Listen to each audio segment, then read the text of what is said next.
Hey you guys, it's Ashley. Long time no see. Back to tell you guys about a new product. We got this easy butter maker and it's freaking great. So in this box, you will get your butter infuser in this nice little bag, a sticker, and an instruction sheet. Let's go over how this guy works. So I will say paper instructions probably aren't the best, only because it doesn't give you very much detail. I would take a picture of the instructions on the back of the box. They're a little bit more detailed. So if you do buy this guy, I do recommend taking a picture of the back of the box before you throw it out. On to how this guy works. So for the butter maker, you unscrew the top. This whole piece comes off. Unscrew it. Pops right off, nice and easy. Under here there is a filter. We'll go more into that here in a minute. There's also a filter right here. This guy pops right out.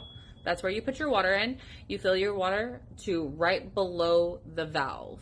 Once you have your water in there right below the valve, you're gonna put this guy back in. Once you put him back in, that's when you put your flour.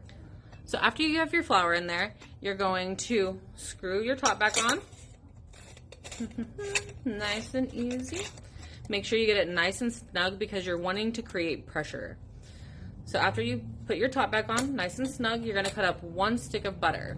This is a 1 stick butter infuser, so you will only be able to fit 1 stick in here. Or 1 cup of oil, or 1 cup of milk. Yes, you can infuse milk with it. So after you get your butter, oil, milk, whatever you're wanting to infuse in the top piece, your water in the bottom piece, and your flour in between those 2 filters, you're gonna put this guy on your stove. Make sure the handle is not over the heat. It is hard plastic. So put it on the stove, 6 to 7 minutes. It'll heat everything up, do its thing. Like I said, you're wanting to create pressure. So make sure everything's screwed together very nicely, very tight. After you take it off the stove, you're gonna let it sit and rest and cool.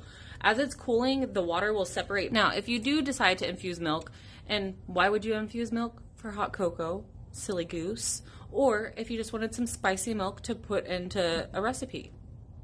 Anything you wanna do. But if you are doing milk in here, do not put water at the bottom. And it says that on the instructions, so please make sure you read them.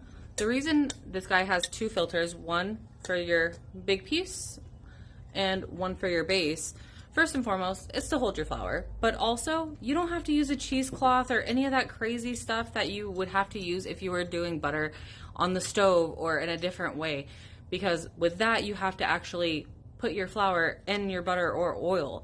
Therefore, you're having to strain out anything that happened to get in it. This prevents that. You don't have to worry about anything getting into your stuff. Either way. So super great. Well, that's about it for this guy. Super fast, super easy, as it says on the box. Butter in under 10 minutes, or oil, or milk. It's crazy. So come in, check it out, get your hands on it, and let us know what you think.